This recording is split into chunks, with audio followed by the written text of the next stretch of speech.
आप गहना पहनते हो, शादियों का बड़ा संबंध गहनों से है, ज्वेलरी से है। मुझे बताओ गहने की इंट्रिंसिक वैल्यू क्या है?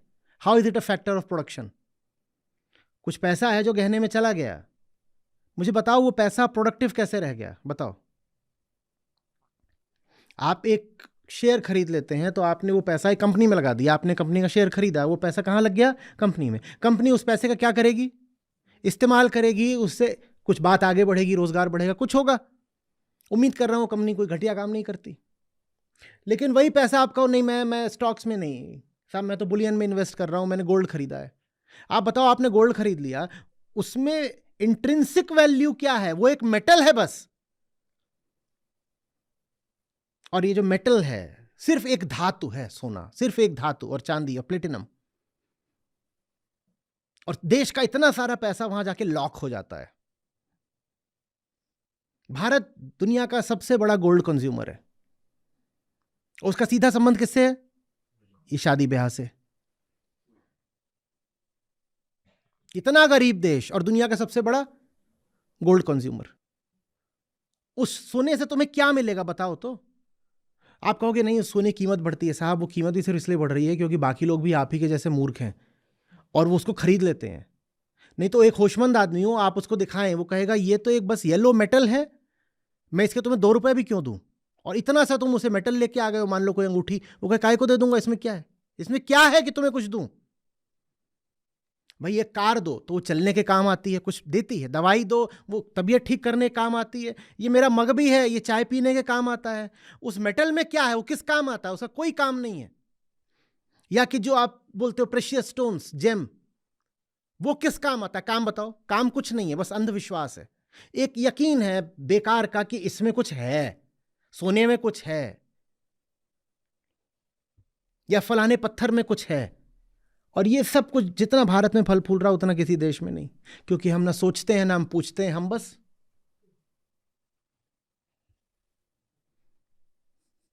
और हम अपने बच्चों को बोल देते हैं अगर तुम ऐसे नहीं हो तो तुम बेअदब हो, बदतमीज हो। सवाल पूछ ले कोई घर में बच्चा और पूछता ही जाए तो मुमकिन नहीं कि थप्पड़ ना खाए।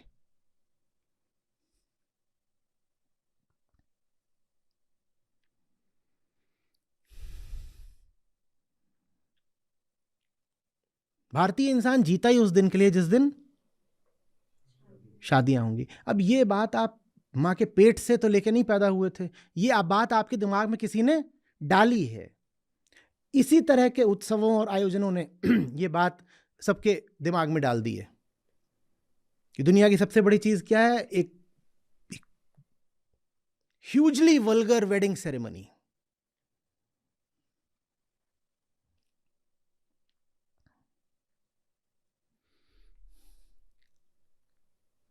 ये कितनी कितनी ज्यादा ये खौफनाक बात है कि एक आम आदमी अपनी कुल बचत का 1/4 हिस्सा ब्याह की एक रात में उड़ा देता है। उस पैसे से वो अपने बच्चों को शिक्षा दे सकता था, उस पैसे से वो कोई छोटा मोटा उद्योग शुरू कर सकता था। शिक्षा भी मारी गई, उद्यमिता भी मारी गई, और कुछ ना करता, वो पैसा कहीं जाकर के वो इन्वेस्ट करता, निवेशित कर देता, तो भी उसे कुछ मिल जाता। सब कुछ मारा गया। कहां उड़ गया? वो बैंकेट हॉल वाले को चला गया और वो ज्वेलर को चला गया और केटरर को चला गया। शिक्षा में भी नहीं गया। लड़की की शादी कर रहे हो, जितना पैसा उसके ब्याह में फूक रहे हो उतने में उसको पढ़ा दिया होता, नहीं उसको पढ़ाएंगे भी नहीं। और ये क्यों कर रहे हो? क्योंकि ऐसे ही तो करना होता है ना। हमने बचपन से यही होते देखा और आज भी हम ऐसे बड़े बड़े समारोह टीवी पर होते देखते हैं। ये असर होता है इन समारोहों का आम आदमी के ऊपर। पर आम आदमी बेवकूफ है, उसे बेवकूफ ही रहना है। जो लोग उसके शोषक होते हैं उनको वो अपना आदर्श मानने लगता है। हो ही नहीं सकता आप किसी को आदर्श मानते हो और वो शोषक ना हो आपका। और जिस दिन आप ऐसे हो जाओ कि किसी ऐसे को आदर्श बना लो जो आपका शोषण नहीं करता, उस दिन समझना कि आपने कुछ तरक्की कर ली। नहीं तो 100 में से 99 लोग जो उनका शोषण करें उसी को अपना हीरो मानते हैं। पर मैं कुछ बहुत उल्टा होता देख रहा हूँ आजकल। जैसे बहुत सारे लोग हैं जो स्टार्टअप्स की बहुत बात करते हैं, तो वो आजकल कहते हैं कि एक अकेला सेक्टर भारत में जो रिसेशन प्रूफ है वो है वेडिंग इंडस्ट्री। तो वो कुछ तथ्य इस तरह रखते हैं सामने कि अभी कुछ दिनों पहले गोल्डमैन एंड सैक्स की एफ्लुएंट इंडिया रिपोर्ट आई थी। तो उसमें उन्होंने बताया था कि भारत में ऐसे लोग जो $10,000 या 8 लाख रुपए सालाना कमाने वाले, वो 12 या 13% के हिसाब से सालाना बढ़ रहे हैं। जो कि एक तरह से भारत में जिन लोगों के पास पैसा है उनकी तादाद बढ़ रही है। और साथ में वो ये भी कहते हैं कि भारत में जो 65% आबादी है वो अभी 35 साल से नीचे की है। तो इन दोनों चीज़ों का एक जो निष्कर्ष निकलता है वो ये कि आने वाले समय में भारत में वेडिंग इंडस्ट्री बहुत ज़्यादा आगे बढ़ेगी। तो इतना तक बताते हैं कि इस वक्त भारत की चौथी सबसे बड़ी इंडस्ट्री है वेडिंग इंडस्ट्री। स्टील और टेक्नोलॉजी उसके बाद आती हैं। India is not rich, but many Indians are amongst the richest. इसका मतलब क्या है? लग्जरी कार्स की सेल्स जबरदस्त रूप से बढ़ रही है, और जो साधारण बजट कार्स होती हैं इनकी सेल्स स्टैग्नेट कर चुकी है। इसका मतलब क्या है? इसका मतलब यह है कि पूंजी ज्यादा से ज्यादा चंद हाथों में केंद्रित होती जा रही है। नहीं तो भारत जैसे गरीब देश में दुनिया के सबसे अमीर लोग कैसे पाए जाते? और अमीरों की संख्या बढ़ती जा रही है, बढ़ती जा रही है। बाजार गवाही दे रहा है।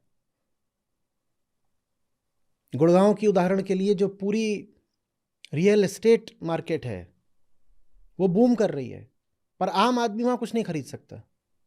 तो खरीद कौन रहा है? अमीर लोग। अमीर लोग, अमीरों की तादाद बढ़ती जा रही है। तो 10 करोड़ 15 करोड़ से ऊपर की जो प्रॉपर्टीज हैं वो हॉट है, उनके खरीदार कतार बांध के खड़े हुए हैं। पर अगर आप चले जाओ गुड़गांव, आप बोलो मुझे 50 लाख में कुछ चाहिए, मुझे 1 करोड़ में भी कुछ चाहिए, तो आपको कुछ नहीं मिलेगा। कुछ है ही नहीं वहां आम आदमी के लिए।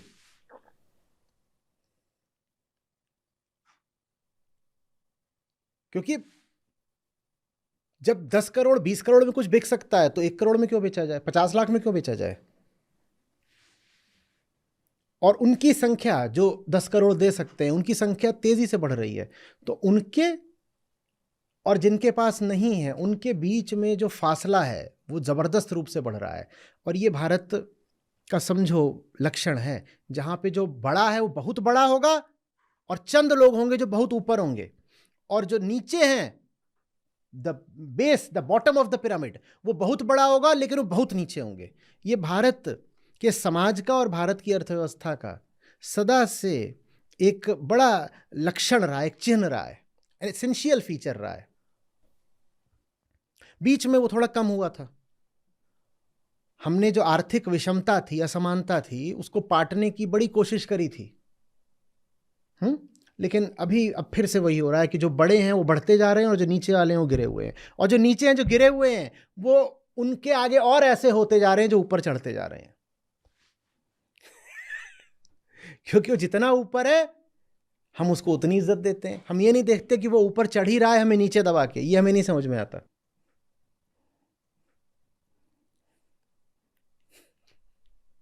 उल्टा मैंने तो लोगों को देखा है इस बात में प्राइड महसूस करते हुए कि देखो दुनिया के सबसे अमीर आदमी हमारे देश के हैं। स्टॉकहोम सिंड्रोम है ये। स्टॉकहोम सिंड्रोम है। लोग बात करते हैं ना औसत इनकम की, कहते हैं कि इंडिया की, ये वो लोग हैं जिन्हें बेसिक स्टैटिस्टिक्स भी नहीं आती। कभी भी औसत आमदनी की बात नहीं होनी चाहिए, बात होनी चाहिए मीडियन इनकम की, या उससे भी ज़्यादा सही आंकड़ा होगा जो मॉडल इनकम है। पर हमारे हिंदुस्तानी बंधु हम इतना भी नहीं पढ़े हैं कि मीन मीडियन मोड में अंतर समझते हो। हम मीन को उठा लेते हैं। मीन की पहचान ये होती है कि चंद अमीर लोग मीन को बहुत ऊपर खींच सकते हैं। चंद अमीर लोग, ऐसे समझो कि भारत की अभी आप 3,000 या 2,600 की बात करते हो, $2,600 प्रति व्यक्ति आय की बात करते हो। अगर कोई 2600 से नीचे भी होगा तो कितना नीचे हो सकता है? 0 से नीचे तो जाएगा नहीं। तो 2600 से नीचे भी होगा तो 500 पे होगा, 700 पे होगा, ठीक। पर 2600 से ऊपर जो होगा वो कहां तक हो सकता है? अरे वो पता नहीं कितने करोड़, कितने अरब पे हो सकता है। तो चंद लोग जो 2600 से आगे के हैं, उन्होंने इस बात को छुपा रखा है कि ज्यादातर लोग साहब 1000-1500 से नीचे के हैं। ये मीन का नियम होता है। ऐसे समझ लो कि आप यहाँ पे मान लो मैं कहता हूँ आप सिर्फ 10 लोग यहाँ पे हो, 9 लोगों के पास 1-1 रुपया है, 9 लोगों के पास 1-1 रुपया है, और एक के पास 91 रुपए हैं। 9 लोगों के पास 1-1 रुपया है और एक आदमी के पास 91 रुपए हैं। तो 10 लोगों के पास कुल मिलाए कितने हो गए? 100 रुपए। तो जो औसत इनकम है, मीन इनकम है, वो कितनी हो गई? 10 रुपए। अब 10 रुपए तो किसी की भी इनकम नहीं है। 10 में से 9 लोगों की 1-1 रुपए है, लेकिन सरकार आंकड़ा दिखा देगी कि देश की प्रति व्यक्ति आय इतनी है, 10 रुपए। साहब 10 रुपए किसी की भी नहीं है, 1 रुपया है। एक आदमी है जिसकी 91 रुपए है और उस 91 रुपए का इस्तेमाल करके आपने औसत आय 10 रुपए दिखा दी। तथ्य यह है कि आम आदमी की जो आय है वो 10 रुपए का 10% है। तो इन सब आंकड़ों में जो मीडियन इनकम है वो आनी चाहिए। इसका जो मीडियन आएगा वो भी एक आएगा, जो मोड आएगा वो भी एक आएगा। आपने मीडियन और मोड लिया होता तो सच्चाई सामने आ जाती, पर इतना आम आदमी पढ़ा नहीं है कि सरकार से मांग करे कि भाई हकीकत बताओ, ये क्या तुम आंकड़ों में हमें उलझा रहे हो। और ये बात ये नहीं कि आज की है, ये आंकड़े प्रस्तुत करने का हमेशा से तरीका रहा है कि हम एवरेज इनकम की बात करते हैं, और भारत में ही नहीं पूरी दुनिया में हमेशा से average is a most deceptive figure. There are lies, there are damn lies, and then there is statistics.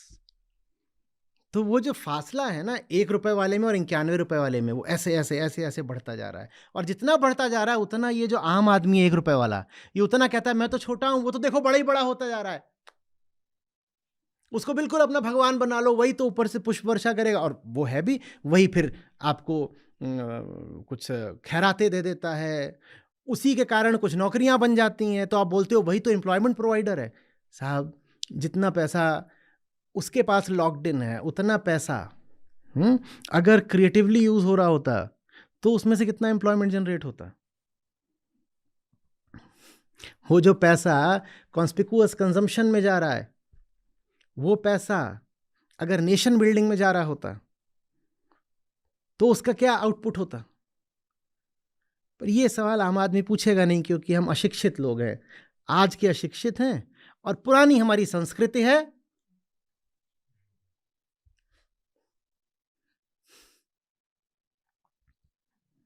पर हम बहुत खुश होते, कहते कोई बात नहीं, हमारे पास नहीं तो क्या हुआ, हमारे किसी हमवतन के पास तो है। अब राष्ट्रवाद खड़ा हो जाता है, कहते हम गरीब है तो क्या हुआ, हमारा एक भाई है वो इतना अमीर है। हमें बल्ला पकड़ना भी नहीं आता तो क्या हुआ, हमारा एक भाई है जो छक्के मारता है।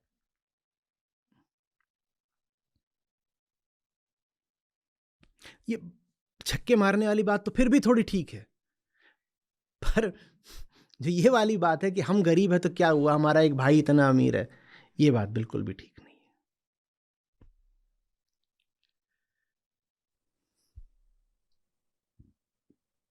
दुनिया का कोई देश समझ लो अच्छे से वेडिंग्स पर इतना नहीं खर्च करता।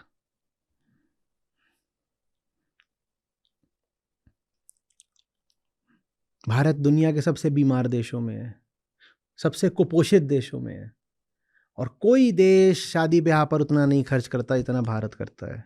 वेडिंग इंडस्ट्री कहीं उतनी बड़ी नहीं इतनी भारत में है। हमें सीधा सीधा संबंध नहीं दिखाई दे रहा हमारी दुर्दशा में और हमारे फिजूल खर्चों में। छोटा मोटा फिजूल खर्चा नहीं है ये कि बस एक जा करके कहीं से आप एक शर्ट खरीद लाए जिसकी आपको ज़रूरत नहीं थी। फिर समझिए, भीतर उतरने दीजिए। आम आदमी अपनी जीवन भर की बचत का, सेविंग्स का 25% लगा देता है बस उस एक रात में, एक रात के अरमान। ये दुनिया में कोई नहीं करता, और ये हमें करने के लिए मजबूर किया जा रहा है। पैसे के भौंडे प्रदर्शनों के द्वारा, ग्लैमर दिखा दिखा करके और अरमान जगा जगा करके हमें मजबूर किया जाता है।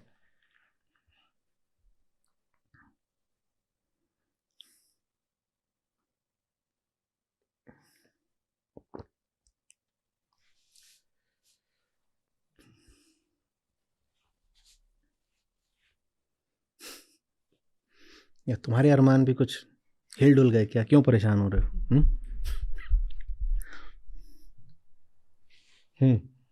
सर, ये हरिशंकर परसाई जी की एक उक्ति है जो उन्होंने शायद आज से 30-40 साल पहले कही होगी। वो कहते हैं कि देश की आधी ताकत लड़कियों की शादी कराने में जा रही है, पाव ताकत छिपाने में जा रही है, शराब पीकर छिपाने में, प्रेम करके छिपाने में, घूस लेकर छिपाने में। बची पाव ताकत से देश का निर्माण हो रहा है। अब जितना हो रहा है बहुत हो रहा है, आखिर 1/4 ताकत से और कितना होगा? बस यही, बिल्कुल सही कि देश की आधी ताकत तो विदाई, शहनाई और रुलाई में बीत जाती है। बहुत पहले बात हुई थी इस चर्चा पे, इस मुद्दे पे, तो उसका एक वीडियो होगा, उसमें यही है, विदाई, शहनाई, रुलाई। देश की आधी ताकत तो यहाँ लगी हुई है, अब कर लो राष्ट्र निर्माण।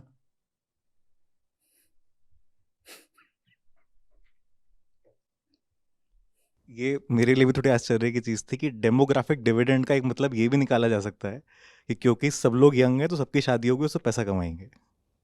और पैसा कमाना है तो ऐसे हालात पैदा करो कि सब इसी तरह की ऑस्टेंटेशियस प्रदर्शन वाली शादियां करने को मजबूर हो जाएं।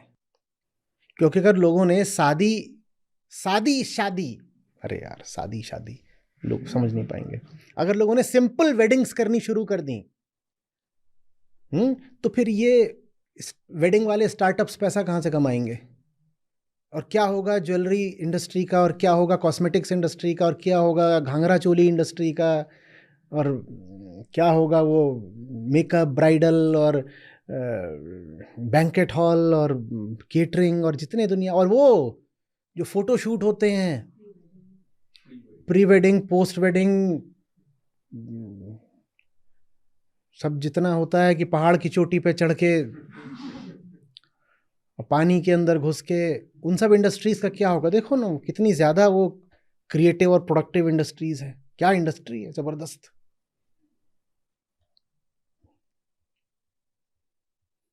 तो मजबूर करो लोगों को ये सब करने के लिए, और उसमें बहुत बड़ा योगदान ऐसे लोगों का जो रोल मॉडल बन के यही सब कर करके दिखाते हैं। तुम्हारा पसंदीदा क्रिकेटर ऐसी किसी जगह जाके नाच रहा है, अगर तुम ढंग के आदमी होगे ना, अगले बार से उसका मैच देखना बंद कर दोगे। तुम कहोगे तू इस राष्ट्र का दुश्मन है, तूने ये जो किया है अभी।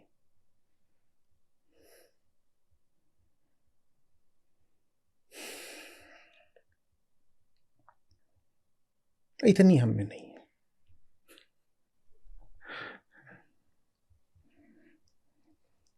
इतने ही होशियार होते तो फिर आज इस हालत में क्यों होते हम? दुख मुझे बस इस बात का है कि जिन कारणों से हम गत में गिरे, हम उन कारणों को आज भी पूज रहे हैं।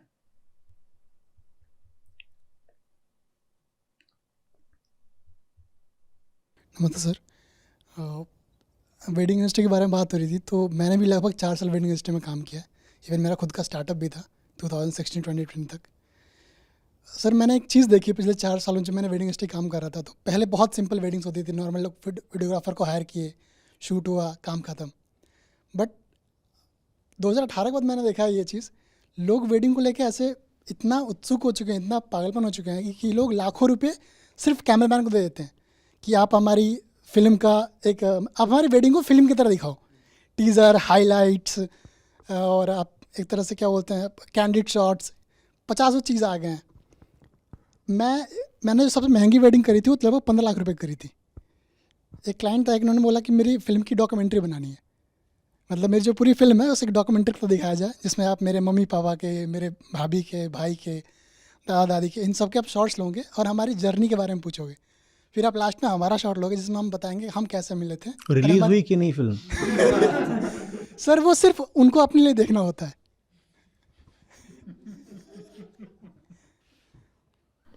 देखो, आदर्श सही होने चाहिए राष्ट्र के। अगर आप पाओ कि जो लोग आपके रोल मॉडल्स हैं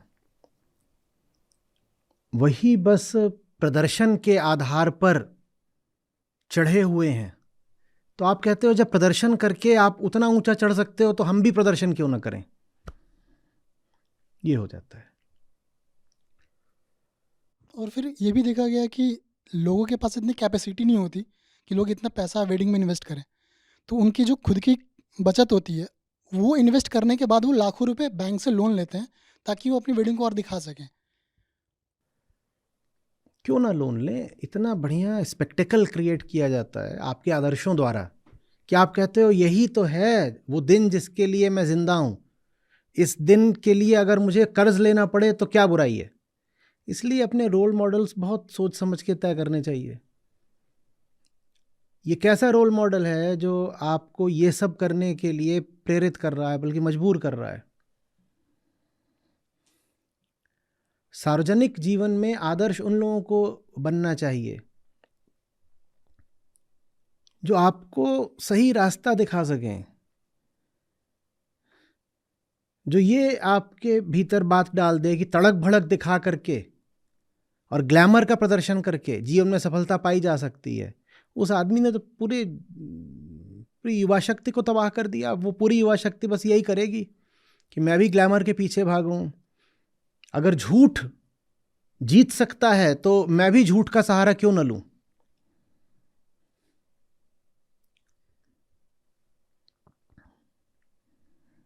यही है, यही चल रहा और कुछ नहीं। हालांकि अभी जैसे वेडिंग के लिए सबसे मोस्ट जो चूजन प्लेस होता है या तो वो राजस्थान होता है या फिर दिल्ली होता है। दिल्ली में जो ज़्यादा फेमस एरिया है वो आपका सुभाष नगर साइड में, जो वेडिंग्स बैंकेट्स बहुत ज़्यादा बने हुए हैं। उन वेडिंग बैंकेट्स की जो लगभग एक दिन की चार्ज होते हैं वो अप्रॉक्स 2.5 से 3 लाख रुपए होता है। और अगर आपने गलती से जयपुर में या फिर राजस्थान में वेडिंग कर लिया, फिर आप आराम से 30-40 लाख रुपए दे देते हो आप फोर्ट के लिए। वो भी सिर्फ 8 घंटे के लिए बुक होता है। 8 घंटे से जैसे वो 8 घंटे 5 मिनट होता है, वो आपको आके बोल देता है कि सर जगह खाली करने का टाइम होगा, आप खाली कर दीजिए। जिंदगी खाली है, जिंदगी बेरौनक है, जिंदगी में कोई दम नहीं है। तो आदमी उस खालीपन को, उस खोखलेपन को एक दिन के ढोल तमाशे से, गाजे बाजे से भरना चाहता है।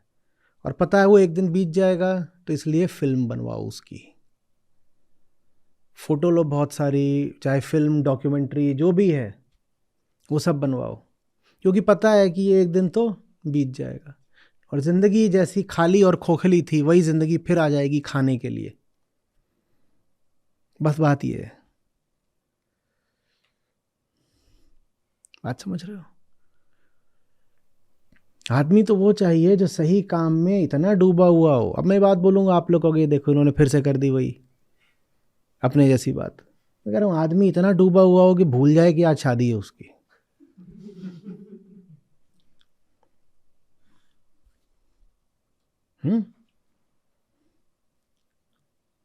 और कोई ऐसा मिल जाए ना तुम्हें शादी करने के लिए, मैं खुद आके कराऊंगा।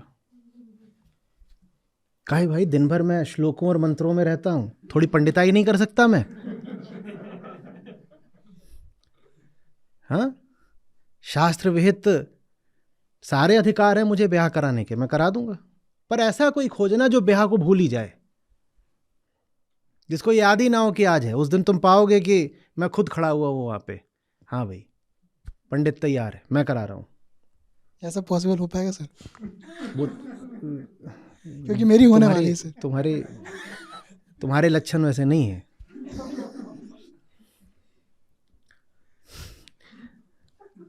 मैं कह रहा हूं वो शादी के दिन शादी को भूल जाए, इनको अभी भी याद है। और ये कह रहे हैं कि मेरा हो पाएगा। उसकी जगह ये कि ज़िंदगी इतनी बेरौनक है कि शादी की तैयारियां 6-6 महीने पहले से चल रही हैं। स्टार्टअप्स इस बात में भी हैं कि हम शादी के लिए डांस करना सिखाएंगे पूरे परिवार को।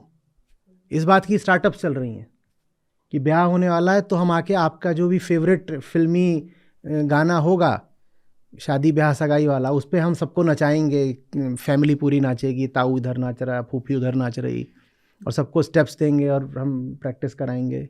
ये स्टार्टअप है, स्टार्टअप सीन है भारत का, कोई बड़ी बात नहीं, यूनिकॉर्न निकल जाए ये। तो ये नहीं, ये बस ये बता रहा है, जैसा मैंने कहा, जिंदगी खाली, खोखली, उद्देश्यहीन है, बेरौनक है। किसी ऐसे को चुनना शादी के लिए, अगर करनी हो शादी, तो जो शादी को बहुत महत्व न देता हो। जो शादी को बहुत महत्व देता हो, वो महत्व दे के ही शादी के लिए नाकाबिल हो गया। शादी का अधिकारी ही वही है जिसके लिए शादी बहुत छोटी बात हो गई। जिनके लिए शादी अभी बड़ी बात है, उनसे कभी कर मत लेना शादी।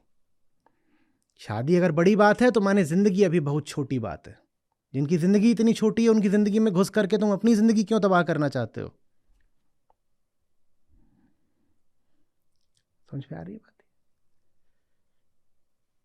आपको खुशी होगी इस नाते, जो हमारी अपनी ऐप है जिसमें हमारे गीता और बाकी सब कार्यक्रम चलते हैं, यहाँ पर बुद्ध हैं, गीता है, उपनिषद हैं, अष्टावक्र हैं। ये मुझे मिले, मेरी ज़िंदगी बदली, ये तुम्हें मिलेंगे, तुम्हारी ज़िंदगी भी बदलेगी। सच पूछिए तो मतलब लाखों नहीं तो कम से कम हज़ारों ज़िंदगियाँ तो हैं जो बिल्कुल बदली हैं। 2 लाख से अधिक गीता प्रतिभागियों के साथ जुड़े आचार्य प्रशांत ऐप पर पहला महीना बिल्कुल फ्री गीता मिशन का पूरा एक्सेस। ऐप पर आपको मिलेंगे नियमित लाइव सत्र, हर दिन आचार्य प्रशांत के विशेष संवाद, गीता कम्युनिटी का एक्सेस, गीता परीक्षा, चयनित समाचार, ऑडियो बुक्स, कोट्स और भी बहुत कुछ। गूगल प्ले स्टोर या एप्पल ऐप स्टोर पर आचार्य प्रशांत सर्च करें और अभी डाउनलोड करें।